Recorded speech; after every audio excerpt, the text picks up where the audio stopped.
ये कहानी उस रहस्यमयी श्मशान घाट की है जहां सन्नाटे में भी अनगिनत कहानियां फुसफुसाती थीं। ये घाट एक ऐसा स्थान था जहां लोग दिन में भी जाने से कतराते थे। कहते हैं कि इस घाट पर आत्माएं भटकती है और एक अघोरी साधु स्थान की रखवाली करता है। चंद्रमुखी की आत्मा का भी इसी घाट से गहरा संबंध था और यह रात उसी आत्मा से जुड़ी रहस्यमयी घटनाओं की कहानी है जो हर किसी को डर और जिज्ञासा में डाल देती है। सूरज ढल चुका था और गांव में हर कोई अपने घरों में बंद हो चुका था। गांव के किनारे पर स्थित श्मशान घाट में रहस्यमयी घटनाओं का सिलसिला कई दिनों से जारी था। लोग कहते थे कि रात के समय वहां से अजीब अजीब आवाजें आती थीं।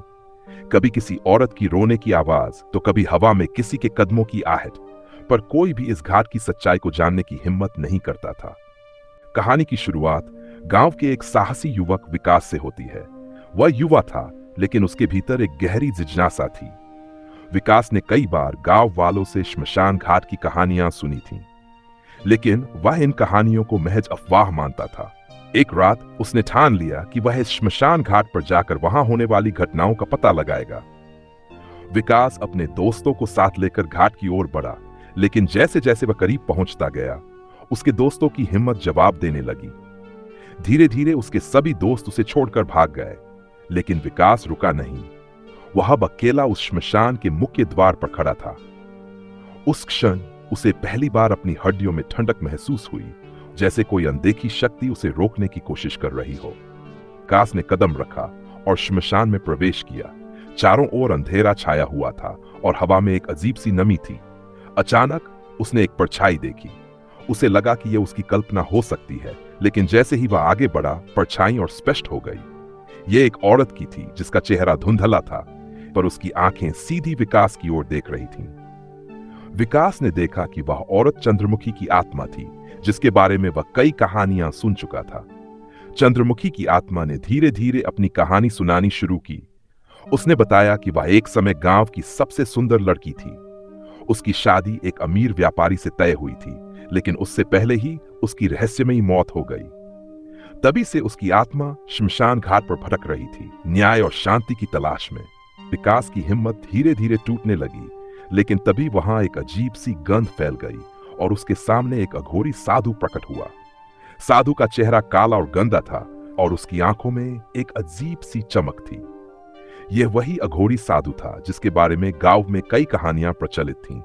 कहा जाता था कि यह साधु इस श्मशान घाट की रखवाली करता है और उसने कई आत्माओं को शांति प्रदान की है। अहोरी ने विकास से कहा, तू यहां क्यों आया है बालक? क्या तुझे अपनी जान की परवाह नहीं है? विकास ने साहस जुटाते हुए कहा, मैं इस श्मशान में हो रही रहस्यमयी घटनाओं का सच जानना चाहता हूं। अहोरी ने हंसते हुए कहा, सच? यह श्मशान केवल मरे हुए शरीरों का ठिकाना नहीं है। यहां अधूरी कहानियों का बसेरा है, जिनमें से एक चंद्रमुखी की भी है। अहोरी ने विकास को चंद्रमुखी की आत्मा की पूरी सच्चाई बताने का फैसला किया। उसने कहा कि चंद्रमुखी की मौत सामान्य नहीं थी। उसकी हत्या उसके अपने परिवार ने की थी, क्योंकि चंद्रमुखी ने एक गरीब किसान से प्रेम किया था। उसके परिवार ने उसकी शादी एक अमीर व्यापारी से तय कर दी, और जब चंद्रमुखी ने अपने प्रेमी के साथ भागने की कोशिश की तो परिवार ने उसे मौत के घाट उतार दिया। उसकी आत्मा आज भी न्याय की मांग कर रही थी। विकास ये सब सुनकर सन्न रह गया। उसे समझ में आ गया था कि चंद्रमुखी की आत्मा क्यों भटक रही थी और क्यों वह श्मशान घाट में दिखाई देती थी। अघोरी ने कहा कि चंद्रमुखी की आत्मा को शांति देने के लिए एक अंतिम अनुष्ठान करना होगा, जिससे उसकी आत्मा को मुक्ति मिल सके। लेकिन यह अनुष्ठान आसान नहीं था। इसमें विकास की भी भागीदारी आवश्यक थी, क्योंकि वह अब इस रहस्य का हिस्सा बन चुका था।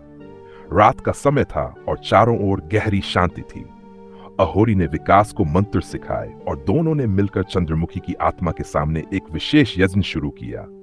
जैसे जैसे मंत्रों का उच्चारण होता गया, वैसे वैसे चंद्रमुखी की आत्मा शांत होने लगी। उसकी आंखों में दुख की जगह अब शांति झलकने लगी थी। विकास ने देखा कि चंद्रमुखी की आत्मा धीरे धीरे अदृश्य हो रही थी, मानो उसे अब मोक्ष मिल रहा हो। अनुष्ठान समाप्त हुआ। श्मशान घाट में फैला डर और सन्नाटा अचानक टूट गया। हवाएं फिर से चलने लगीं और अघोरी ने विकास को कहा कि अब चंद्रमुखी की आत्मा को शांति मिल गई है। लेकिन इस अनुष्ठान के साथ एक और रहस्य उजागर हुआ। अघोरी ने विकास को बताया कि वह खुद चंद्रमुखी के प्रेमी का पुनर्जन्म था।